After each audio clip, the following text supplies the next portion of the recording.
মির্চি নিবেদন Friday classics.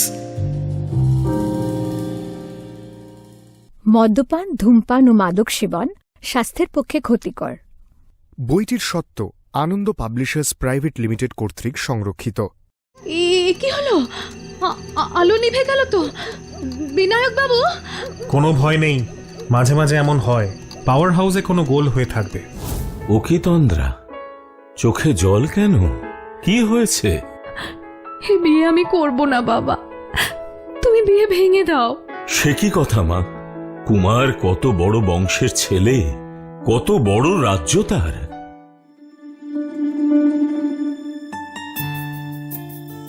Sharadindu বন্দ্যোপাধ্যায়ের ১২৫তম জন্মবার্ষিকী উপলক্ষে মির্চি ফ্রাইডে ক্লাসিক্সের বিশেষ নিবেদন তাঁর লেখা গল্প পরীক্ষা ও তন্দ্রাহরণ। শরদিন্দু বন্দ্যোপাধ্যায়ের জন্ম ৩০শে মার্চ ১৮৯৯, মৃত্যু ১৯৭০ সালের ২২শে সেপ্টেম্বর। একাধারে তিনি যেমন ছিলেন গোয়েন্দা ব্যোমকেশ বক্সীর সৃষ্টিকর্তা, তেমনই লিখেছেন নানা ধরনের গল্প ও উপন্যাস। আজ শুনবেন সেই গল্পের ভাণ্ডার থেকে বাছাই করা দুটি ছোট গল্প, পরীক্ষা ও তন্দ্রাহরণ।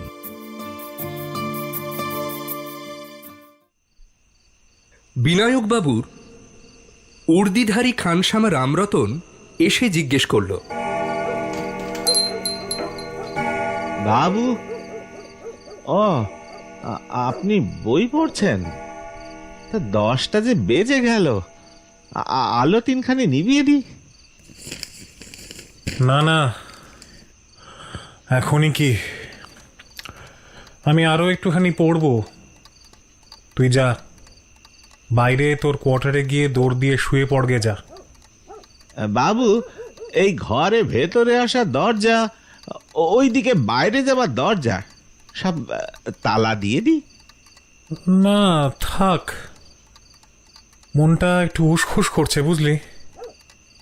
ওই আলমারি থেকে বোতল আর পেকটা দিয়ে যা তো। পেকটা শেষ করে আমি দৌড় দিয়ে দেব, যদি একটু হাঁটাহাঁটি করতে মন চায়। রামরতন আলমারি থেকে বোতল আর পেকটা বিনায়কবাবুর সামনের টেবিলে সযত্নে রেখে দিল। এই নিন বাবু, আপনার বোতল আর গেলাস। তাহলে আমি যাই বাবু। হ্যাঁ যা। রামরতন চলেই যাচ্ছিল, বিনায়ক পিছু ডাকল, রামরতন। বলুন বাবু। ঘরখানা কেমন সাজানো হয়েছে রে? বেড়ে হয়েছে বাবু, কি সুন্দর ফিকে সবজে রঙের দেওয়াল, তিনখানি বিজলি বাতি, এতটুকু আঁধার হয় না ঘরে। কি সুন্দর দামি দামি নতুন ধরনের আসবাব। এই বাইরের বসার ঘরটা যেমন সুন্দর, গোটা বাড়িটাও তেমনই সুন্দর। তবে এই যে ইংরেজ রাজার মস্ত ছবি টাঙিয়েছেন ঘরে, এতেই ঘরটা আরো খোলতাই হয়েছে। এনার নাম জানিস? আগে না বাবু, আমি মুখ্য মানুষ। ইংল্যান্ডের রাজা ৬ষ্ঠ জর্জ, বুঝলি? বুঝলাম বাবু, আপনারা ইংরেজি নাটক নভেল পড়েন, এই যে পড়ছেন এখন, আপনাদের এইসব নাম মনে থাকে, আমার নাম মনে থাকবে না। ওই ইংরেজ রাজা, ব্যাস ব্যাস। আমি কি কিছু ভুল বললাম?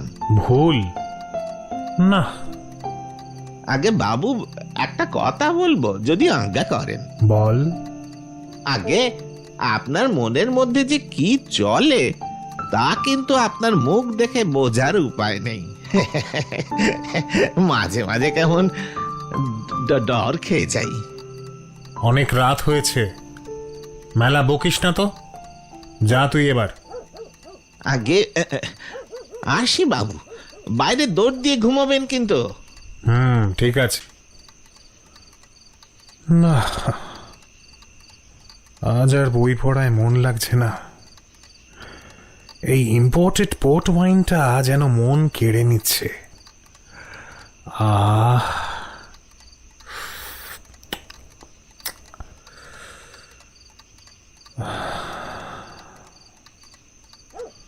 কটা বাজলো?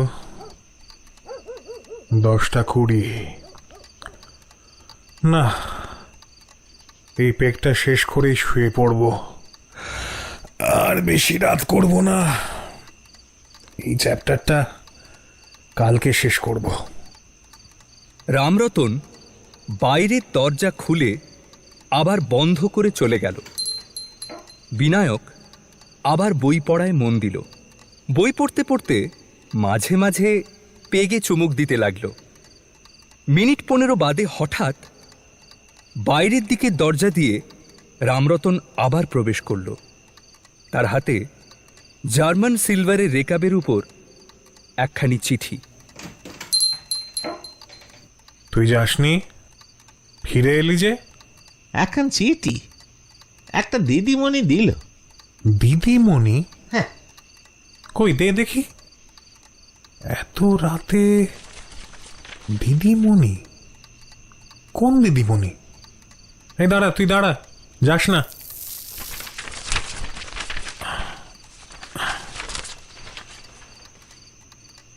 সে কি? কিছু হয়েছে বাবু? না, আচ্ছা, তুই তুই এখন যা, সদর দরজা বন্ধ করিস না। বন্ধ করব না? না। আচ্ছা। শোন, আমার ওই সিগারেট কৌটোটা দে তো। ওই যে সবুজ রঙের জয়পুরি কৌটোটা। এই নিন বাবু। যা, এবার তুই যা। এই গেলাম।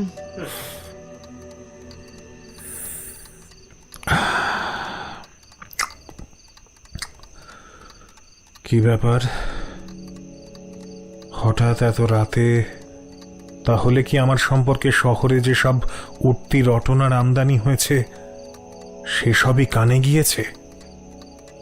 কিন্তু তা তো সকালেও জিজ্ঞাসা করা যেত। হঠাৎ ঠিক পড়লাম তো? দেখি, আরেকবার পড়ে দেখি। বিনায়ক বাবু, আপনার সঙ্গে আমার জরুরি কথা আছে। আজ রাত 10:30টার সময় আমি আসব। দেখবেন সে সময় যেন কেউ না থাকে। ইতি মনিকা নন্দী। বিনায়ক চিন্তা করতে করতে পাইচারি করছিল বটে, কিন্তু এই সময় বাইরের কোনো লোক যদি দুম করে বিনায়ককে দেখত, তাহলে ওর মুখ দেখে কিন্তু কিছুই বুঝে উঠতে পারত না। সে যে এক মহিলার চিঠি পেয়েছে, এবং এক মহিলা যে তার সাথে রাত 10:30টার সময় তার বাড়িতেই এসে একান্তে তার সাথে দেখা করতে চেয়েছে। এত গুরুগম্ভীর একটা ঘটনা যে বিনায়কের সাথে ঘটতে চলেছে, এ বিষয়ে বিন্দু বিসর্গ তার মুখ দেখে কিন্তু বোঝার উপায় নেই। কিছুক্ষণ পাইচারি করার পর বিনায়ক চিঠিটা মুড়ে পকেটে রেখে দিল। তারপর সিগারেটে একটা টান দিয়ে সেটা অ্যাশট্রেতে ফেলে পেগ হাতে তুলে নিল। বিনায়ক পেগে সবে দ্বিতীয় চুমুকটা দিতে যাবে, এমন সময় বাইরের দরজার পর্দার ওপার থেকে একটা মহিলা কণ্ঠ ভেসে এলো। বিনায়ক বাবু আছেন? আসতে পারি? বিনায়ক কিছুক্ষণ দরজার দিকে তাকিয়ে রইল। তারপর পেগ নামিয়ে রেখে হাসি মুখে দরজার দিকে এগিয়ে গেল। এসো মনিকা। 3টে আলো জ্বলছিল, কিন্তু তবু তোমার আশায় ঘরটা কেমন ঝলমল করে উঠল। মেয়েদের প্রশংসা করতে সত্যিই আপনার জুড়ি নেই। তার জন্য বদনামও তো কম জোটেনি আমার। তবে এই স্তুতি বাক্য আমি সব মেয়েদের ক্ষেত্রে তো প্রয়োগ করি না। রাত 10:30টায় আমার বাড়িতে বেনারসি মুক্তোর গয়না, মাথায় জুঁই ফুলের মালা দিয়ে এমন সুন্দর করে সেজে যদি এক অতীব রূপবতী রাজকন্যা দুম করে আবির্ভূতা হন, তাহলে কোনো মহাযোগীর মুখ থেকেও এমন প্রশংসা বাক্য বেরিয়ে আসতে বাধ্য। আমি তো কোন ছাড়।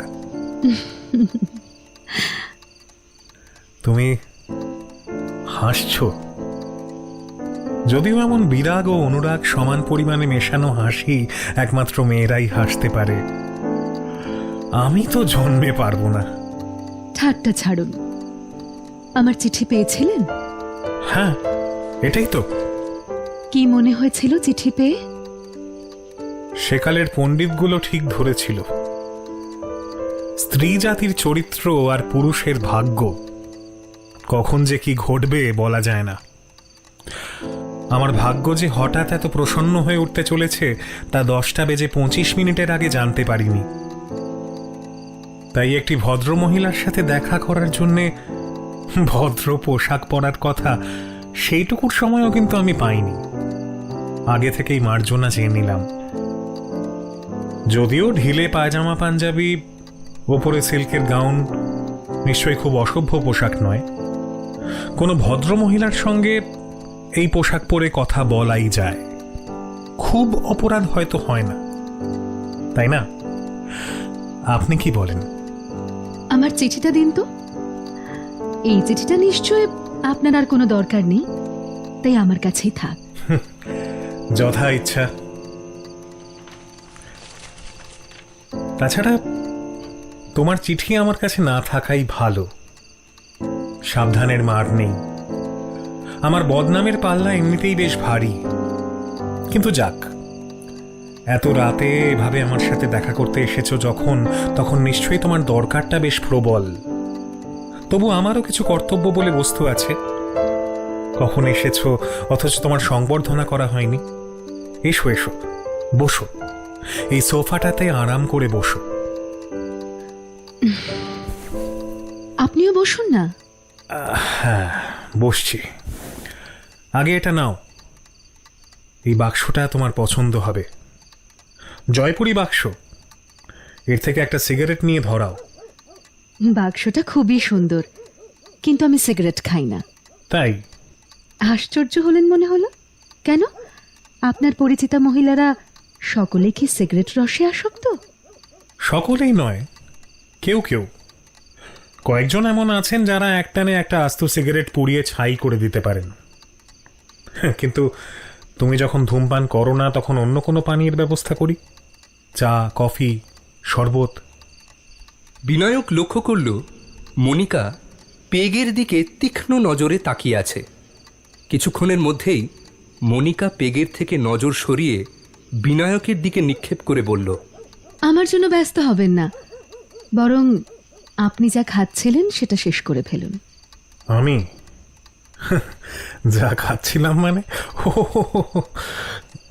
অর্ধেক শেষ করা পেগটা হাতে তুলে নিয়ে বিনায়ক হাসল। দেখো, তুমি যা ভাবছো তা নয়। আমি মাতাল নই। নিয়মিত মদ বা মাত্রা অতিরিক্ত মদ আমি খাই না। আমি নিজের সীমা বুঝি। মাঝে মাঝে ডিনারের পরে একটা পোট খাই, শরীর ভালো থাকে, ঘুম ভালো হয়। তুমিও ইচ্ছা করলে খেতে পারো, মেয়েদের পোট খেতে বাধা নেই। হুইস্কি নয় নাই বা খেলে তুমি আমার সামনে নিশ্চিন্তে খেতে পারো, আমাকে লজ্জা পাবার দরকার নেই। ধন্যবাদ। পোর্ট আর ব্র্যান্ডি হুইস্কির মধ্যে কি তফাৎ তা বোঝবার অভিজ্ঞতা আমার নেই, সুতরাং ওটা থাক। বেশ, তোমার যেমন ইচ্ছে। আমার অতিথি আপ্যায়নের ত্রুটি হচ্ছে বুঝতে পারছি, কিন্তু উপায় কি? বিনায়ক উঠে কোচের অন্য প্রান্তে বসল। মনিকা ঘরের চারিদিকে একবার ভালো করে দেখল। বাহ, ঘরটা তো ভালোই সাজিয়েছেন। একজন অবিবাহিত লোকের বসার ঘর এত যত্ন করে সাজানো, সেটা বুঝি অসম্ভব? পুরুষ মানুষের ঘর গোছানোটা বা তার সুন্দর রুচি থাকাটা বুঝি অপরাধের? সেই জন্যই কি ভুঁড়ো কুচকে গেল তোমার? কেমন যেন বিরক্তি লক্ষ্য করছি। না না, আপনি খুব শৌখিন লোক, সেটা আমার ভালোই লেগেছে। কিন্তু ঘরে ইংরেজ রাজার ছবি টাঙিয়েছেন কেন? তাও আবার এত বড় ছবি। ওতে আপনার ড্রয়িং রুমের শোভা আরো বেড়েছে বলে মনে হয়। না না, ওটা ভেক। ভেক? ভেক। ইংরেজের চাকরি করতে হলে ওটা দরকার হয়। আমার বাবাও ইংরেজের চাকরি করেন, এ জেলার দণ্ডমুণ্ডের কর্তা তিনি, কিন্তু তিনি তো ঘরে রাজার ছবি টাঙাননি। বাবার প্রয়োজন পড়েছিল বলে তো মনে হয় না। তবে কার ছবি টাঙিয়েছেন? কারুর নয়, বাবার ঘরে কোনো ছবিই নেই। আমার ঘরে কিন্তু অন্য ছবি আছে। কই, কোথায়? দেখছি না তো। এসো, আমার সঙ্গে এসো, দেখাচ্ছি। বিনায়ক এগিয়ে গেল রাজার ছবির দিকে। একবার পেছন ফিরে চোখের ইশারায় মনিকাকে ডাকল। মনিকাও এগিয়ে গেল বিনায়কের পেছন পেছন। বিনায়ক রাজার ছবির পাশেই একটা বোতাম টিপল, আর রাজার ছবি উল্টে গিয়ে মহাত্মা গান্ধীর ছবি হয়ে গেল।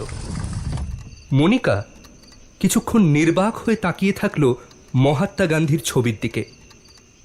তারপর বিনায়কের দিকে তাকিয়ে একটু অপ্রস্তুতের হাসি হাসল। বুঝলেন? এবার আসুন, বসা যাক। বিনায়ক আর মনিকা ফিরে এলো নিজেদের জায়গায়। সোফায় বসতে বসতে মনিকা বলল, ভুলে গিয়েছিলাম আপনি ইঞ্জিনিয়ার। বেশ কল বানিয়েছেন। দুপক্ষকেই খুশিও করা যায়, আবার বোকাও বানানো যায়। কিন্তু এতে একটা কথা প্রমাণ হলো। কি প্রমাণ হলো? প্রমাণ হলো যে আপনার ভেতরে এক, বাইরে আরেক। আপনি মোটেই সাদা লোক নন। এতে এতে আশ্চর্য হওয়ার কি আছে? পৃথিবীতে সাদা লোক কটা পাওয়া যায় বলো? এই যে ধরো, তুমি আজ যেভাবে আমার সঙ্গে দেখা করতে এসেছো, তার মধ্যেও তো লুকোচুরি রয়েছে, নেই কি? কথাটা শুনেই মনিকার মুখ একটু লাল হলো। সে তীক্ষ্ণ দৃষ্টিতে বিনায়কের মুখের দিকে তাকালো। লুকোচুরি তো কিছু নেই। আমি আপনাকে কয়েকটা কথা জিজ্ঞাসা করতে এসেছি। বেশ তো, কিন্তু সেজন্য এই রাত্রে একলা আসার দরকার ছিল কি? অন্তত তোমার ছোট ভাই শম্ভু সঙ্গে এলে তো কোনো দোষ হতো না, আমারও চিন্তাটা কমতো। এই কথাটাতেই মনিকা যেন একটু অস্বস্তি অনুভব করল। একবার চট করে বাইরের দরজার দিকে তাকালো, তারপর একটু তাড়াতাড়ি বলল, আমার একলা আসারই দরকার ছিল, কারণ আমার কথা গোপনীয়। আচ্ছা, এই বাড়িতে আর কেউ নেই তো? কেউ না, স্রেফ তুমি আর আমি। বিনায়ক আর চোখে মনিকার দিকে তাকালো। মনিকার মুখে যেন একটুর জন্য একটা ক্ষীণ ভয়ের ছায়া পড়ল। তারপরে সে সোজা হয়ে বসল। তার চোখ দুটো যেন একটা প্রচ্ছন্ন উত্তেজনায় প্রখর হয়ে উঠল। বিনায়ক সেটা লক্ষ্য না করেই বাক্স থেকে সিগারেট বের করতে করতে প্রশ্ন করল, তোমার আপত্তি নেই তো? খেতে পারি কি? স্বচ্ছন্দে।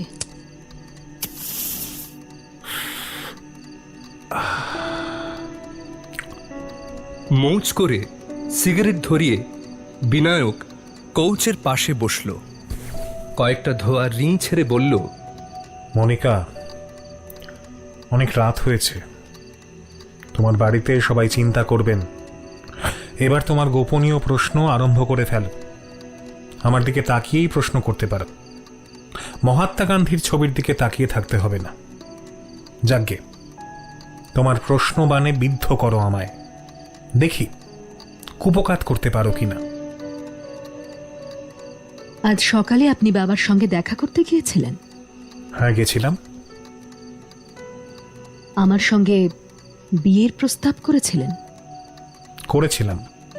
কেন করেছিলেন? বিয়ের প্রস্তাব করবার কি যোগ্যতা আছে আপনার? সিগারেটের ছাই সন্তর্পণে অ্যাশট্রেতে ঝেড়ে ফেলে বিনায়ক নীরস কণ্ঠে বলল, যোগ্যতার পরিচয় তো আজ সকালে তোমার বাবার কাছে দিয়েছি। আমার বয়স 30 বছর, দেখতে সুপুরুষ বলেই জানি। আমি সরকারি ইঞ্জিনিয়ার, বর্তমানে 400 টাকা মাইনে পাই। ভবিষ্যতে মাইনে আরো বাড়বে। আমার স্বাস্থ্যও বেশ ভালো। আমি ও যোগ্যতার কথা বলছি না। তাহলে কোন যোগ্যতার কথা বলছো? আমি বলছি বিয়ে করবার নৈতিক যোগ্যতা আপনার আছে কি? বিশ্বাস করো মনিকা, আমি কিছুই বুঝতে পারছি না। কথাটা একটু পরিষ্কার করে না বললে আমার সত্যিই বুঝতে কষ্ট হচ্ছে। বিনায়ক বাবু, যে কুমারী আপনাকে বিয়ে করবে সে আপনার কাছে একজন পুরুষের যে নৈতিক পবিত্রতা, চরিত্রের যে দৃঢ়তা, সেটা আশা করতে পারে। একথা আপনি স্বীকার করেন তো? নিশ্চয়ই স্বীকার করি। শুধু তাই নয়, আমি বিশ্বাস করি যে পুরুষের নৈতিক পবিত্রতা নেই, চরিত্রের উপর নিয়ন্ত্রণ নেই, তার বিয়ে করা উচিত নয়। এ কি মনিকা, অমনভাবে আমার দিকে তাকিয়ে আছো কেন? ভুল বললাম কি কিছু? তাহলে আপনি বিয়ে করতে চান কোন সাহসে? কারণ পুরুষ হিসেবে আমার নৈতিক পবিত্রতা আছে, আমি সে দাবি করতে পারি। মনিকা অবিশ্বাসের তীক্ষ্ণ হাসি হেসে ওঠে। বিনায়ক স্তব্ধ হয়ে যায়। বিনায়ক বাবু, যতই আপনি নিজেকে খুব সাধু প্রমাণ করতে চান, সত্যি আপনি ততটা সাধু নন। আজ আমি নিজের চোখে আপনাকে মদ খেতে দেখেছি। তাছাড়া শহরে আপনার অন্য বদনামও আছে। অসম্ভব নয়, আমি নিজেও তো বললাম তোমাকে আমার বদনামের পাল্লা ভারী। কিন্তু দেখো, বদনাম কার না হয়। এই মদের কথা যে বললে, আগেই বলেছি আমি মাতাল নই, নিয়মিত মদ খাই না, নিজের সীমা বুঝি। প্রমাণ করতে পারেন? না না না গো, কটা শব্দ উচ্চারণ করে এ কথা প্রমাণ আমি করতে পারবো না, কারণ এ প্রমাণ করা যায় না। ওই যে ছবি দেখছো, মহাত্মা, তার চরিত্র নিয়ে তো তোমার মনে কোনো সংশয় নেই। স্বয়ং মহাত্মা গান্ধীও প্রমাণ করতে পারেন না যে তিনি লুকিয়ে মদ খান না। ওটা তার চরিত্র থেকে অনুমান করে নিতে হয়। তুমিও তাই করেছ। তোমার কথাই ধরো না, আজ তুমি একলা লুকিয়ে এত রাতে আমার বাড়িতে এসেছো আমার সঙ্গে দেখা করতে। বাড়িতে আর কেউ নেই। লোকে যদি মনে করে তুমি রোজ রাত্রে আমার বাড়িতে আসো, সে কথা কি সত্যি হবে? আচ্ছা, ও কথা ছেড়ে দিলাম, কিন্তু আপনি যে স্ত্রী জাতি, মানে মহিলাদের সঙ্গ খুবই ভালোবাসেন, এ কথা অস্বীকার করতে পারেন? বিনায়ক শব্দ করে হেসে উঠল। পোড়া সিগারেটের শেষটুকু অংশ অ্যাস্ট্রের উপর ঘষে ঘষে নিবিয়ে ফেলে বলল, কি মুশকিল, অস্বীকার করতে যাব কোন দুঃখে? মহিলাদের সঙ্গ যদি ভালোই না বাসবো, তাহলে তোমাকে বিয়ে করতে চাই কেন? সুন্দরী মহিলাদের আমার ভালোই লাগে, তাই তো যাকে সব থেকে আপাত দৃষ্টিতে সুন্দরী বলে মনে হচ্ছে তাকেই ঘরণী করতে ইচ্ছা প্রকাশ করেছি। বিনায়ক নিজের কথাতে নিজেই হেসে ওঠে, কিন্তু মনিকা এই ব্যবহারে খুব রেগে যায়। শুনুন, কথার মার প্যাঁচে আর হাসি দিয়ে ব্যাপারটা উড়িয়ে দেওয়ার চেষ্টা করবেন না। 2 মাস হলো আপনি এ শহরে এসেছেন, এরই মধ্যে আপনার সব কীর্তি প্রকাশ হয়ে পড়েছে। অমিতা সেনের সঙ্গে আপনার কি সম্পর্ক তা সবাই জানে। এই তো আপনার মুখের হাসি মিলিয়ে গেল। তার মানে কিছুই নয় মনিকা।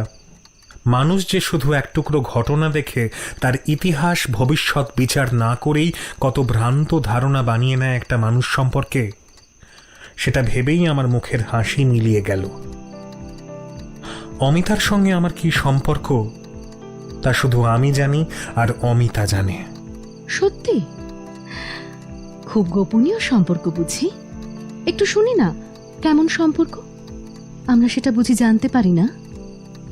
অমিতা আমার ভাবি ভ্রাতৃবধূ। তোমরা জানো না, আমার ছোট ভাই বিলেত গেছে, অমিতা তাকে ভালোবাসে। ও, তাই যদি হয় তাহলে এত লুকোচুরির কি দরকার? লুকোচুরির কারণ অমিতার বাবা এ বিয়ের বিরুদ্ধে। তিনি জাতের বাইরে মেয়ের বিয়ে দিতে চান না। অমিতার সাথে আমার ভাইয়ের একমাত্র যোগসূত্র আমি, তাই লুকোচুরি করেই ওর সাথে আমায় কথাবার্তা চালাতে হয়। মানুষের চোখে যদিও বদনাম রটানোর জন্য এইটুকুই যথেষ্ট। মনিকা লজ্জায় একটু মাথা নিচু করল, তারপর আবার কি একটা মনে পড়ায় চোখ তুলে জিজ্ঞেস করল, আচ্ছা, সে নয় হলো, মেয়ে স্কুলের টিচার মিসেস রমা গাঙ্গুলির সঙ্গে আপনার সম্বন্ধটা কিরকম? তিনি আমার বান্ধবী। বান্ধবী? এই কথাটার তো অনেক রকম মানে হয়। বিনায়ক কিছুক্ষণ গম্ভীর হয়ে থাকলো, তারপর একটু বকা দিয়েই বলে উঠল, মনিকা, আমার সম্বন্ধে তুমি যা ইচ্ছে ভাবতে পারো, কিন্তু একটি শুদ্ধ চরিত্রের নিষ্ঠাবর্তী বিধবা মহিলা সম্বন্ধে ওরকম ইঙ্গিত করলে সেটা আমার কাছে বেশ অপরাধ। শুদ্ধ চরিত্রের বিধবা? ছি ছি ছি ছি। না মানে আসলে যা শুনেছিলাম। আমাকে বাদ দিয়ে তার সম্পর্কে খোঁজ নিন, নিলেই জানতে পারবেন। না না, কেন আমি তার সম্পর্কে খামোকা খোঁজ নিতে যাব? আমি অমন মানুষ নই। আর আর হাসপাতালের সেই লেডি ডক্টর মিস মল্লিকা, তিনিও কি শুদ্ধ চরিত্রা নিষ্ঠাবর্তী মহিলা? তার সঙ্গেও তো আপনার খুব ঘনিষ্ঠতা। এইবার বিনায়কের ঠোঁটের কোণে একটু হাসি খেলে গেল। তার সাথে আমার সম্পর্কটা একটু অন্য রকমের। ওনার সাথে আমার শিকার আর শিকারীর সম্পর্ক। শিকারের সাথে শিকারীর যে ঘনিষ্ঠতা, তার সঙ্গে আমার ঘনিষ্ঠতাও সেই রকম। ভুল বুঝো না, তিনি শিকারী আর আমি শিকার। ভাগ্যক্রমে এখনো অক্ষত শরীরে আছি। শিকারীর কাছে শিকার কি আর ধরা দেয় বলো? আমিও তাই পালিয়ে পালিয়ে বাঁচি। সত্যি কথাটাও কিন্তু স্বীকার করে নিলাম তোমার কাছে। তুমি অন্তত বুঝবে যে এতে আমার কোনো দোষ নেই। মনিকা হঠাৎ উঠে দাঁড়ালো। বিনায়কও সঙ্গে সঙ্গে উঠল। মনিকা অস্থিরভাবে ঘরের বিভিন্ন প্রান্তে ঘুরে বেড়াতে লাগলো আর এটা সেটা নেড়ে চেড়ে দেখতে লাগলো। না না না, দাঁড়ান দাঁড়ান দাঁড়ান, সবকিছুকে আপনি এভাবে যুক্তি দিয়ে ফুৎকারে উড়িয়ে দিতে পারেন না। আমি তো উড়িয়ে দিতে চাই না, আমি তো সত্যি কথাই বলছি। আর বোঝাই যাচ্ছে আমার কথাগুলো তুমি বিশ্বাসও করছো। আর কি প্রশ্ন আছে করো।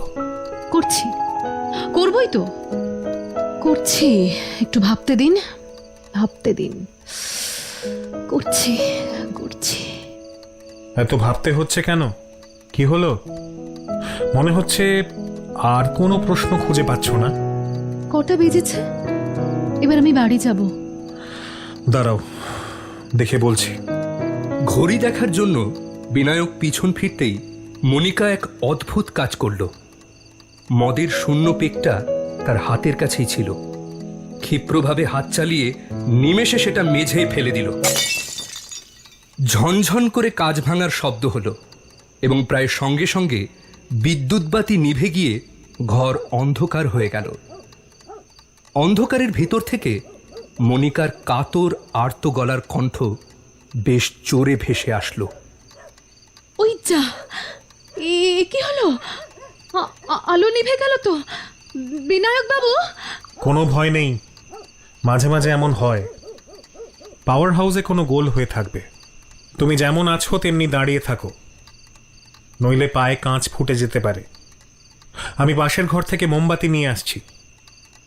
না না না না, আপনি কোথাও যাবেন না, আমার ভয় করবে। আমি অন্ধকারে এক মুহূর্তও একা থাকতে পারি না। আচ্ছা আচ্ছা, আমি দেশলাই জ্বালছি। দেশলাই কাঠিতে আর কত আলো হয়, তবু তোমায় আবছা ভাবে দেখতে পাচ্ছি। আমিও দেখতে পাচ্ছি আপনাকে আবছা। বেশ, এই আবছা আলোতেই হবে। এসো তো, এই কাঠির আলো লক্ষ্য করে এদিকে এসো। এই কৌচে বসো। বসো, বসেছ তো? বেশ, যা, এই কাঠিটা পুড়ে নিভে গেল। দাঁড়াও, শান্তভাবে বসো। আমি আরেকটা দেশলাই জ্বালাচ্ছি।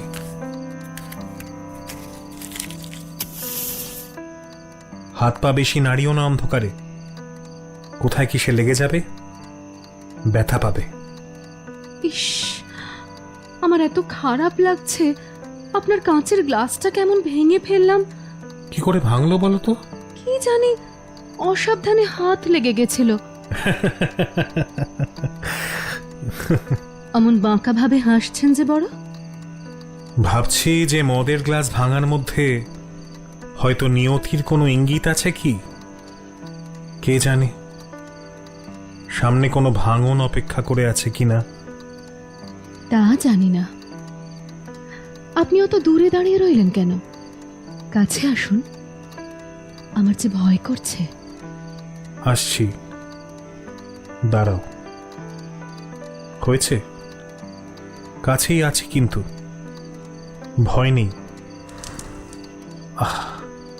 আবার দেশলাই কাঠি নিভে গেল। কি অন্ধকার! বিনায়ক বাবু, আমার হাত ধরুন, আমার খুব ভয় করছে। কিন্তু হাত ধরলে দেশলাই জ্বালাবো কি করে? দেশলাই জ্বালতে হবে না। কিছুক্ষণ নীরবতা, কেউই কোনো কথা বলছে না। মনিকার অনুরোধে বিনায়ক মনিকার হাত ধরল কিনা তাও বোঝা যাচ্ছে না। মনিকা, কি? ঘর অন্ধকার। জানি। তুমি আর আমি ছাড়া বাড়িতে আর কেউ নেই। তাও জানি। আমার মতো অদ্ভুত লোকের সাথে একা অন্ধকার ঘরে থাকতে ভয় করছে না? না তো। মেয়েরা সত্যি অদ্ভুত জাত। সাধে কি আর শাস্ত্রে পণ্ডিতেরা বলেছেন? এই সময় পণ্ডিতদের কথা আমি শুনতে চাই না। বেশ, চলো তাহলে তোমাকে বাড়ি পৌঁছে দিয়ে আসি। না, আলো জ্বললে বাড়ি যাব। আলো কখন জ্বলবে ঠিক নেই, আজ রাত্রে নাও জ্বলতে পারে। একা ঘরে আমার সাথে সারা রাত থাকবে তুমি? মনিকা একটা কথারও উত্তর করল না, শুধুই নীরবতা। আলো এসে গেছে। যেমন দুম করে আঁধার হয়েছিল, তেমনি দুম করে আলো ফিরে এলো। কিন্তু তার মধ্যে যে কত কিছু ঘটে গেল। কি? এই যে তোমার ডান হাত আমার বাঁ হাতের মধ্যে এসে ধরা দিয়ে দিল। তোমার হাত ধরে বসেছিলাম যে আঁধারে, সে তো শুধু তুমি আর আমি জানি। মনিকা, এত বড় ঘটনাটা যে ঘটে গেল কাকপক্ষেতেও যে টের পেল না। থাক, হয়েছে। কারোর আর জেনে কাজ নেই। এবার আমি বাড়ি যাই। তুমি আজ আমাকে অনেক জেরা করেছ, এবার আমার একটা প্রশ্নের জবাব দেবে? কি প্রশ্ন? আমি ভাগ্যবান নাকি হতভাগ্য সেটা জানাবে কি? ও কি, পেছন ফিরে দাঁড়ালে যে মুখ টিপে হাসছো? হ্যাঁ, উত্তর না পেলে কিন্তু যেতে দেব না। বলো বলো, আমি ভাগ্যবান না হতভাগ্য? তুমি ভাগ্যবান কিনা জানি না, কিন্তু আমার ভাগ্য মন্দ নয়। বিনায়কের মুখটা আলো হয়ে উঠল। সে মনিকার সামনে গিয়ে তার একটা হাত নিজের হাতের মধ্যে ভরে নিল। তারপর সস্নেহে জিজ্ঞেস করল, আর তোমার মনে সন্দেহ নেই তো? না। অন্ধকারের পরীক্ষায় পাশ করেছি তাহলে? হ্যাঁ। কি বললে? অন্ধকারের পরীক্ষা? যে পরীক্ষাটা নিতে এসেছিলে তাতে পাশ করলাম কি? তুমি তুমি বুঝতে পেরেছো? তা পেরেছি। কি করে বুঝলে? খুব সহজে। তুমি যখন হাত দিয়ে গ্লাসটা ফেলে দিলে তখন আমি ঘড়ির দিকে তাকিয়েছিলাম, তো ঘড়ির কাঁচে সবই দেখতে পেলাম। তারপরই আলো নিভে গেল। বুঝতে দেরি হলো না যে গ্লাস ভাঙার শব্দটা সংকেত। তোমার যে সহচরটি বাইরে দাঁড়িয়ে আছেন তিনি বারান্দায় মেন সুইচ বন্ধ করে দিলেন। সহচরটি বোধহয় শম্ভু, না তোমার ভাই? মনিকা নীরব বিস্ময়ে ঘাড় নাড়ল। এরপরে তোমার এই রাত্রিরে আমার সঙ্গে দেখা করতে আসার প্ল্যানটা পরিষ্কার হয়ে গেল। আসলে অন্ধকারে আমি কোনো অসভ্যতা করি কিনা তাই পরীক্ষা করতে চেয়েছিলে, তাই তো? আমি সুযোগ সদ্ব্যবহার করার মতো দুর্বল চরিত্রের পুরুষ মানুষ কিনা তাই তো পরখ করে দেখতে চেয়েছিলে। যখন বুঝতে পারলাম তোমার উদ্দেশ্যটা আসলে কি, তখন পরীক্ষায় পাশ করা আর শক্ত হলো না। কিন্তু কিন্তু আমার সন্দেহ তো তাহলে গেল না। তুমি জেনে শুনে সব বানিয়ে বানিয়ে বলেছ নাকি? জানো বলেই কি অন্ধকারে? না, না হলে? বিনায়ক এবারে হেসে তাকে একেবারে নিজের কাছে টেনে নিল। থাক না, একটু সন্দেহ থাকা ভালো। কবি বলেছেন, ক্ষুদ্র হৃদয়ের প্রেম একান্ত বিশ্বাসে হয়ে আসে জড় মৃতবৎ। তাই তারে মাঝে মাঝে জাগায় তুলিতে হয় মিথ্যা অবিশ্বাসে। মানে হচ্ছে, আমাদের মনের ছোট্ট গহ্বরে খুব বিশ্বাসের প্রেম থাকতে থাকতে মৃত জড় ভরত হয়ে যায়। একটু অবিশ্বাস থাকলে তার তাড়নায় প্রেম একটু নড়াচড়া করে, তাতে প্রেমে প্রাণ সঞ্চার হয়, বুঝলে? চাই না বুঝতে। বিনায়ক মনিকার অভিমান ভরা মুখটার দিকে তাকায়, তারপর ওর থুতনিটা ধরে একটু নাড়িয়ে দেয়। তারপর গাঢ় স্বরে আদর জড়ানো গলায় বলে, কিন্তু মনিকা, আমি যদি সত্যি অসভ্যতা করতাম, শম্ভু বুঝতে পেরেই যদি ঘরে এসে আমাকে উত্তম মধ্যম দিত, তখন তুমি কি করতে বলো তো? মনিকার মুখ কাঁদো কাঁদো হয়ে উঠল। কি আর করতাম, তোমাকেই বিয়ে করতাম। তুমি কি আমার কিছু রেখেছ? আমার নিজের ইচ্ছে বলে কি কিছু আর আছে? সবই তো হরণ করেছ। মনিকার চোখে জল এসে গিয়েছিল। দুহাতে মুখ থেকে প্রায় কেঁদে ফেলল। মনিকা, মনিকা, মনিকা, কেঁদো না, কাঁদে না। এসো, এসো, কাছে এসো, মাথায় হাত বুলিয়ে দিই। এসো, কাঁদে না, আছি তো আমি, ভয় কি? আচ্ছা বেশ, আমার যা বদনাম রটেছে তা সব তুমি তোমার ভালোবাসা দিয়ে ধুয়ে মুছে একেবারে আমার জীবন থেকে বিলীন করে দিও। কি গো, পারবে না? ওই দেখো, আবার কাঁদে। না, তোমাকে তোমাকে সামলানো আমার কম্য নয়। এবার সত্যি আমি ভুল করে ফেলবো। এবার তুমি বাড়ি যাও লক্ষ্মীটি, বাড়ি যাও। ওহে শম্ভু, ভেতরে এসো। দিদি, ঠিক আছিস তো? তুমি তো বেশ হৃষ্টপুষ্ট হয়েছ শম্ভু। হাতে ওটা কি, হকি স্টিক? এখন যেমন দাঁত বের করে হাসছো, তেমন হাসতে হাসতেই ওটা দিয়ে আমার দফা রফা করতে নাকি? এই শম্ভু, হকি স্টিক নিয়ে আবার বাড়িতে ঢুকলি কেন? তোরও যেমন বুদ্ধি, 18 বছর বয়স হয়ে গেল, মাথাটা একটুও পাকলো না। নামা ওটা, অমন বাগিয়ে ধরেছিস কেন? থাক থাক, ওকে আর বকো না। শম্ভু, তোমার বোনকে শিগগিরই বাড়ি নিয়ে যাও, আর বেশি দেরি করলে আমার বদনাম রটে যাবে।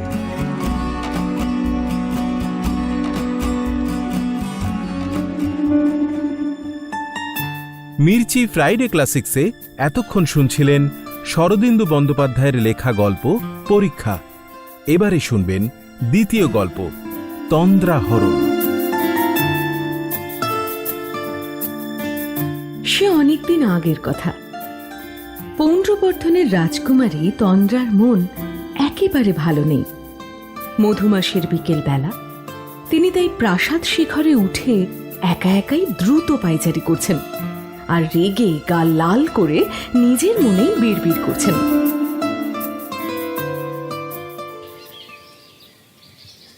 ধুত, কেন যে মরতে রাজকুমারী হয়ে জন্মাতে গেলাম? আমাদের নিজেদের যেন চাওয়া পাওয়া বলে কিছুই নেই। ভারতীয় মেয়ে বলে জন্মেছি বলেই যেন আমাদের মন থাকতে নেই। শুধু আমার বেলাতেই এইরকম। কই, এই যে কিছু বছর আগে কনৌজে রাজকুমারী সংযুক্তার স্বয়ম্বর সভা হয়ে গেল। কই, তার বেলা তো আমার মতো নিয়ম খাটলো না। খালি আমার বেলাতে যত নিয়ম, যত যুক্তি, ভালো লাগে না আমার। রাজকুমারী তন্দ্রার বয়স 18 বছর, ফুটন্ত রূপ, বিকশিত যৌবন। কি সুন্দর গোধূলি আলোয় ভেসে যাচ্ছে চরাচর। সামনেই আমার বিয়ে। এই সময় কোথায় আমার হবু বরকে ভেবে ভেবে মন ভালো করে ফেলবো, তা না, বিয়ের কথা ভাবলেই কি যে রাগ হচ্ছে। কিন্তু 18 বছরের বিকশিত যৌবনা কুমারী বিয়ে করতে অনিচ্ছুক কেন? এই কালে তো এমনটা দেখা যায় না। তবে কি সেকালে এমনটাই হতো? রাজকুমারীরা মোটে বিয়ে করতে চাইতেন না? না না, এমনটা মোটেই হতো না। রাজকুমারী তন্দ্রার রাগের কারণ আসলে অন্য। নামখানা কি চন্দ্রানন মাণিক্য, তাও আবার নাকি প্রাগ জ্যোতিষপুরের যুবরাজ। সম্বন্ধটা আসতে ভেবেছিলাম কি নাকি, রূপে বীর্যে সে একেবারে হবে আমার স্বপ্নের রাজপুত্র। বাবা কিনা আমাকে আসল কথাটাই বললেন না। বাবা আমার বিয়ের জন্যে এত রাজকীয় আয়োজন করলেন, এত মন্ত্রীদের সাথে বিয়ে নিয়ে আলোচনা করলেন, রাজকুমারের ঠিকুজি কুষ্ঠি নিয়ে গবেষণা করলেন, সব বিষয়ে আমার পরামর্শ নিলেন, সব খবর আমাকে জানালেন যে রাজকুমার মহাপরাক্রমশালী, মস্ত বীর, প্রজাবাৎসল্যে ভরা রাজা। অথচ আসল কথাটাই চেপে গেলেন। এখন তো আর পিছিয়ে যাওয়ারও উপায় নেই। সৈন্য সামন্ত নিয়ে তো বিয়ে করবেন বলে রাজ্যে চলে এসেছেন। ওই তো মস্ত মস্ত তাঁবু ফেলেছেন। ভাগ্যিস নন্দাকে পাঠিয়েছিলাম হবু বর কেমন সেটা দেখে আসার জন্যে, নইলে তো জানতেই পারতাম না। কিন্তু নন্দা যা বলল। সখী, কত সৈন্য নিয়ে এসেছে গো তোমার হবু বর? একেবারে যে মেলা বসে গেছে। বাবারে বাবা, সব সৈন্যদের কি তেজ! এত সৈন্য সমাহার যার, সে নিশ্চয়ই মস্ত বড় বীর, খুব বড় রাজা। নন্দা, বাজে প্রশংসা করে আমার মাথা খাসনি তো। সৈন্য কি আমার বাবারও কম আছে নাকি? তোকে যে কাজটা করতে পাঠিয়েছিলাম সেটা করেছিস? করেছি সখী। কেমন দেখলি রে তাকে? মানে ভালো, খুব সুন্দর দেখতে। কি রূপমান, কি জ্যোতি, সৌম্যকান্তি, চাল চলন, ব্যবহারও ভালো। তুই এমন ঢোক গেলে গেলে কথা বলছিস কেন রে? কি লুকোচ্ছিস আমার থেকে? কিছু না তো নন্দা। আসলে সখী, আমি তার সাথে কথা বলার চেষ্টা করেছিলাম, কিন্তু কিন্তু কি? কেমন একটা ভাষায় কথা বললেন, বেশ অশ্রাব্য জানো। কি যে বললেন, শুধু ইসে আর কচু ছাড়া আমি কিছু বুঝতে পারিনি। কি বাঙাল? বাবা আমাকে ধরে বেঁধে একটা বাঙালের সাথে বিয়ে দিচ্ছেন? আমার পোড়া কপাল। ও সখী, অমন রেগে আগুন হয়ে ছুটে ছুটে কোথায় চললে? বাবার কাছে। আমি বাবাকে এক্ষুনি বলবো বিয়ে ভেঙে দিতে। এ বিয়ে আমি কিছুতেই করব না, কিছুতেই না। এ কি অত্যাচার! আমি রাজকুমারী বলে কি আমার এতটুকু স্বাধীনতা নেই? করব না আমি এই বিয়ে। সে কি, সে যে প্রাগ জ্যোতিষপুরের যুবরাজ। তবু বাঙাল তো, দেশে কি আর রাজপুত্র ছিল না? অমন রাজপুত্র কই? তাহলে করব না রাজপুত্র বিয়ে? রাজপুত্র ছাড়া রাজকুমারী বিয়ে করতে পারবে না, এই বা কেমন কথা? এক্ষুনি বাবাকে গিয়ে বলবো আমি। ও কি তন্দ্রা, চোখে জল কেন? কি হয়েছে? এ বিয়ে আমি করব না বাবা, তুমি বিয়ে ভেঙে দাও। সে কি কথা মা? কুমার কত বড় বংশের ছেলে, কত বড় রাজ্য তার, কত বড় বীর, আর কি সম্পদ সে রাজ্যের। প্রজারা তো রাজার সুখ্যাতি করতে করতে কখনোই ক্লান্ত হয় না। উনি বাঙাল, শেষে আমি বাঙালকে বিয়ে করব? তুমি আমাকে বাঙালের সাথে বিয়ে দিয়ে দিচ্ছ বাবা? দয়া করো, আমি তোমার একমাত্র কন্যা। বাঙাল ঘরের রানী হতে আমি পারবো না। ও ভাষা আমি বুঝবো না। ওই রাজ্যের খাবার আমি মুখে তুলতে পারবো না। রাজরানী হয়েও আমি সুখী হব না বাবা। এ বিয়ে তুমি ভেঙে দাও, দয়া করো রাজন। আচ্ছা মা, তুমি বাঙালদের খাদ্য নিয়ে বললে, ভাষা নিয়ে বললে, কই তাদের স্বভাব নিয়ে তো একটা কথাও বললে না। বাঙালদের জেদ সম্পর্কে তো তুমি জানো মা। তিনি যখন তোমাকে বিয়ে করে রানী করে রাজ্যে নিয়ে যাবার সংকল্প করেছেন, মানে তা তিনি করেই ছাড়বেন। বিয়ে ভাঙার আমি কে মা? তুমি যেমন তাদের ভাষাকে ভয় পাচ্ছ, আমি তেমন তাদের জেদকে ভয় পাচ্ছি। তাই বলি কি, মিথ্যে অশান্তি না বাড়িয়ে বিয়েটা তুমি করেই নাও। নইলে কে জানে কোন পন্থা অবলম্বন করে তিনি যে কিভাবে তোমাকে হরণ করে নিয়ে যাবেন, তা দেবানা জানান্তি। রাগে অভিমানে তন্দ্রার চোখে তন্দ্রা নেই, তাই বিকেল বেলা একা প্রাসাদের ছাতে দ্রুত পায়চারি করতে করতে রাগে তিনি ভাবছিলেন, কেন মূর্তি রাজকন্যা হয়ে জন্মালাম। সেই থেকেই রাজকুমারী তন্দ্রার চোখে তন্দ্রা নেই।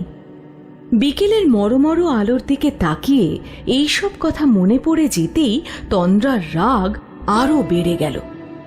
দ্বিগুণ গতিতে সে রাজপ্রাসাদের ছাতে পায়চারি করতে লাগলো। হঠাৎ একটা হাউইয়ের মতন জিনিস প্রাসাদের নিচের প্রান্ত থেকে একেবারে ছাদে উড়ে এসে তন্দ্রার পায়ের কাছে এসে পড়ল।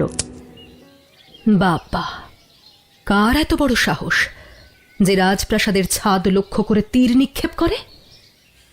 এই রহস্য ভেদ করবার জন্যেই তন্দ্রা ছাদের কিনারায় এসে নিচের দিকে ঝুঁকে তাকালে। গোটা প্রাসাদটাকে একটা জল ভর্তি পরিখা ঘিরে রেখেছে। তন্দ্রা দেখল যে একটা পাগড়ি পরা যুবক পরিখার ওপারে গোঁফে তা দিতে দিতে দৃষ্টি উঁচু করে তার দিকে তাকিয়ে আছে। তন্দ্রাকে দেখতে পেয়েই সে হাত নেড়ে ইঙ্গিত করল। কেউ বিদেশি মনে হচ্ছে, মুখটা তো ভালো করে দেখতে পাচ্ছি না, সব দিকে জ্বালা। কে যে এই চারতলা প্রাসাদ বানাতে বলেছিল কে জানে, এত উঁচু থেকে ভালো করে দেখা যায়। এই যুবককে দেখে তো বলিষ্ঠ আর কান্তিমান বলেই মনে হচ্ছে, কিন্তু কি ওর পরিচয়? এত সাহস সে পেল কোথা থেকে যে রাজকুমারীকে ছাদে পায়চারি করতে দেখে একেবারে তীর ছুঁড়ে দিল? উমা,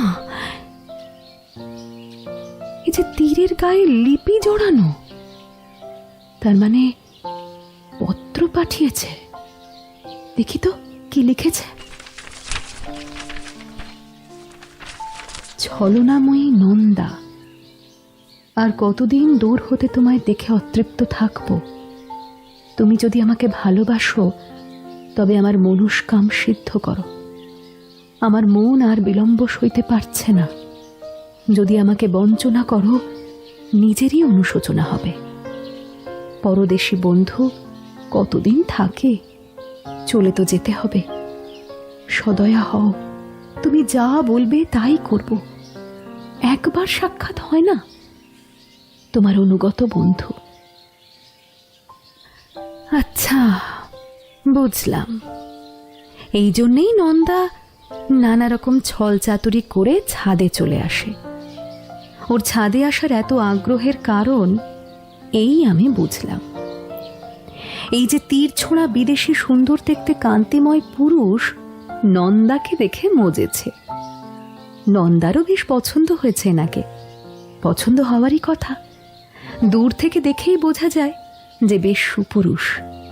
দুজনে কাছাকাছি আসতে পারেনি বলে এই দূর থেকে তীর ছুঁয়ে প্রেম চলছে।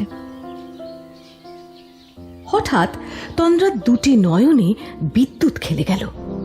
খুব ধীর পায়ে উঠে তন্দ্রা ছাদের কিনারা থেকে আবার উঁকি দিল নিচে। দেখল ধৈর্যশীল যুবক তখনও ছাদের দিকে তাকিয়ে চিঠির প্রত্যাশায় গোঁফে খুব করে তা দিচ্ছে। তন্দ্রা খোঁপা থেকে কাজললতা নিয়ে সেই লিপিতেই চিঠির উত্তর লিখল। হাত কাঁপছিল তন্দ্রার। লেখা শেষ হলে তীরের গায়ে লিপিটি জড়িয়ে পরীক্ষার ওই দিকে যুবকটিকে লক্ষ্য করে ছুঁড়ে দিল। তন্দ্রা দেখল যুবকটি সাগ্রহে তীরটি তুলে নিল। নন্দা ছাদে এসে তন্দ্রাকে দেখে একেবারে অবাক হয়ে গেল। প্রিয় সখী, তুমি এখানে? তন্দ্রা তপ্ত মুখে আকাশের দিকে চেয়ে থাকলো। নন্দা একবার তন্দ্রাকে দেখে, একবার ছাদের বিভিন্ন প্রান্তে চোখ বুলিয়ে ভয়ে ভয়ে জিজ্ঞাসা করলো, তুমি কতক্ষণ এখানে এসেছ? এ কথা শুনেই তন্দ্রা আর নিজেকে ধরে রাখতে পারল না, ঝরঝর করে কেঁদে ফেলল। নন্দা, আমার ভাগ্যে কি আছে জানি না, হয়তো কাল সকালে উঠে আর আমায় দেখতে পাবি না। সখী, তোর কাছে যদি কখনো অপরাধী হই, ক্ষমা করিস। নন্দা রাজকুমারীকে জড়িয়ে ধরল। তারপর অনেকক্ষণ ধরে তার চোখের জল ভরা মায়াবী মুখের দিকে তাকিয়ে থাকল। চোখে চোখে দুই সখীর কি যে কথোপকথন হলো কে জানে। কিছুক্ষণ সময় পার হয়ে যাওয়ার পর নন্দা বলে উঠল, ছি সখী, ও কথা বলতে নেই, চলো নিচে চলো। কাজললতা যে পড়ে রইল, আমি নিচ্ছি। চুলের কাঁটাও খসে পড়েছে দেখছি। সখী, উতলা হও না, তোমার ভাগ্য দেবতা তোমায় নিয়ে হয়তো একটু পরিহাস করছেন। দেবতার পরিহাসে কাতর হলে কি চলে? চলো নিচে যাই, চলো। তন্দ্রাকে ধরে ধরে নিচে তার শোবার ঘরে নিয়ে এলো নন্দা। তন্দ্রা তখনও কাঁদছে। অশ্রু ভরা স্বরে তন্দ্রা বলল, নন্দা, আজ রাত্রে আমি একা শোব, তুই যা। আর দেখ, প্রাগ জ্যোতিষপুরের সেই বর্বরটাকে যদি তোর পছন্দ হয়, তুই নিস। উমা, ও কি কথা? আমি যে তার দাসীর দাসী হওয়ার যোগ্য নই। এই বলেই নন্দা ছুটে পালালো। এমন ছুটল যে তার দৌড় একেবারে প্রাসাদের বাইরে গিয়ে থামল। কিন্তু তন্দ্রা তার শোবার ঘরে স্থির হয়ে দাঁড়িয়ে নন্দার সেই ছুটে পালানো পথের দিকে তাকিয়ে একটা গভীর দীর্ঘশ্বাস ফেলল। তারপরে অশ্রু ভেজানো গলায় নিজেই নিজেকে বলল, আমায় তুই সত্যি ক্ষমা করিস নন্দা। তোর হৃদয়ে পুরুষকে যে আমি হরণ করলাম। বাঙালের নাকি খুব জেদ, সে নাকি আমায় হরণ করে নিয়ে গিয়ে বিয়ে করবে। আমি কখনো ওই জঙ্গলি বর্বর বাঙালির গলায় মালা দেব না। তোর সাথে আর আমার সত্যি দেখা হবে না রে নন্দা। আজ রাতেই যে আমি তোর দেওয়া নীল ওড়না দিয়ে সর্বাঙ্গ ঢেকে প্রাসাদের গুপ্ত পথ দিয়ে তার সাথে দেখা করব। সে আমার জন্য অপেক্ষা করবে। তার ঘোড়ায় চড়ে এক নতুন জীবনের পথে পাড়ি দেব আমি। চাই না আমি রানী হতে, রইল পড়ে আমার রাজকুমারীর জীবন। এই অজানা পুরুষের হাত ধরে আমি কোন আলোর সন্ধান পাবো আমি জানি না, তবে বাঙাল স্বামীর গলায় মালা আমি দেব না। তোর পছন্দ হলে তুই নিস, অদল বদল। সেই রাতেই তন্দ্রা রাজপ্রাসাদ থেকে পালিয়ে গেল। যেমন কথা ছিল তেমনই দুটো কালো ঘোড়া নিয়ে অপেক্ষা করছিল সেই সৌম্যকান্তি পুরুষ। তন্দ্রা তার কাছে আসতেই বলিষ্ঠ হাত দিয়ে তন্দ্রাকে ঘোড়ার পিঠে তুলে নিয়ে নিজে আরেকটি ঘোড়ায় চড়ে সে রওনা দিল। নক্ষত্রের আলোয় মোড়া কালো রাত্রি ভেদ করে কালো ঘোড়াগুলো তীর বেগে ছুটল। রাত শেষ করে ভোরের আলো ফুটল। কত নক্ষত্র অস্ত গেল। সদ্য ফোটা ভোরের আলোয় আকাশে শুকতারাটি শুধু জলজল করে জ্বলতে লাগলো। একটা দিগন্তহীন প্রান্তরের মাঝখানে বলগায় টান পড়ায় তন্দ্রাদের ঘোড়া থামল। সূর্যের প্রথম কিরণে মুখের ওড়না সরিয়ে তন্দ্রা ভালো করে সেই সৌম্যকান্তি পুরুষের দিকে তাকালো। দুজনের দৃষ্টি বিনিময় হলো। তন্দ্রা পুরুষটির রূপে মোহিত হয়ে নিজের মনেই বলল, আহা কি রূপ! পাকা ডালিমের মতো গায়ের রং, গায়ের সুঠাম পেশি দেখেই বোঝা যায় এ মস্ত বড় বীর। কি আশ্চর্য পৌরুষ! কি লাবণ্য ছড়ে পড়ছে শরীর থেকে। পাতলা গোঁফের আড়াল থেকে কি সুন্দর হাসি ঝিলিক দিচ্ছে। আহা, এমন পুরুষ আমার রাজ্যে ছিল।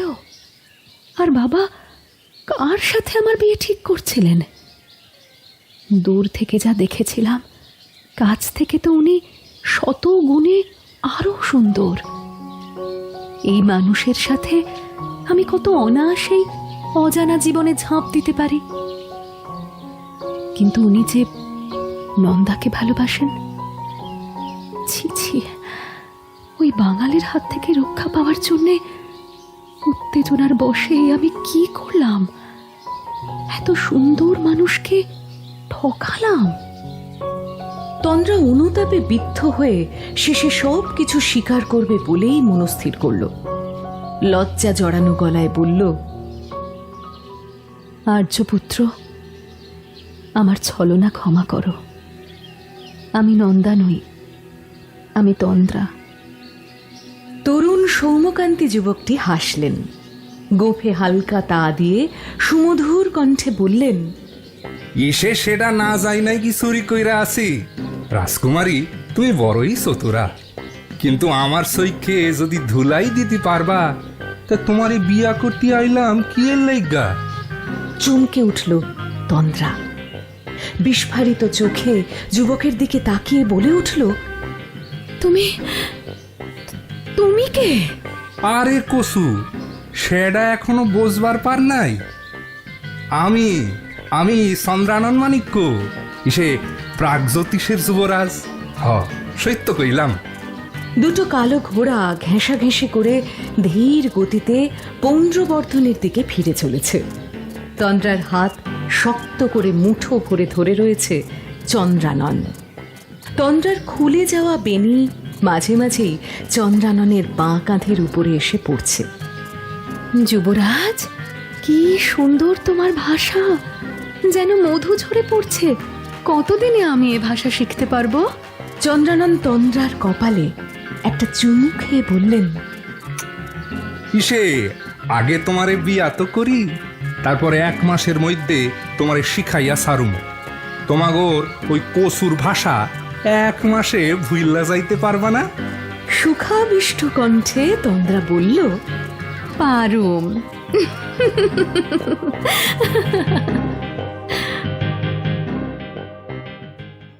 মির্চি ফ্রাইডে ক্লাসিক্সে এতক্ষণ শুনছিলেন শরদিন্দু বন্দ্যোপাধ্যায়ের লেখা গল্প তন্দ্রাহরণ। গল্প পাঠে জয়িত্রী বন্দ্যোপাধ্যায়। পরীক্ষা গল্পটির গল্প পাঠে ছিলেন আর্য জানা। বিভিন্ন চরিত্রে অভিনয় করলেন রূপন দাশগুপ্ত, আর্য জানা, শান্তনু দত্ত, দেবশ্রী দাস চৌধুরী, সৌনক সান্যাল ও জয়িত্রী বন্দ্যোপাধ্যায়। মির্চি নিবেদন ফ্রাইডে ক্লাসিক্স।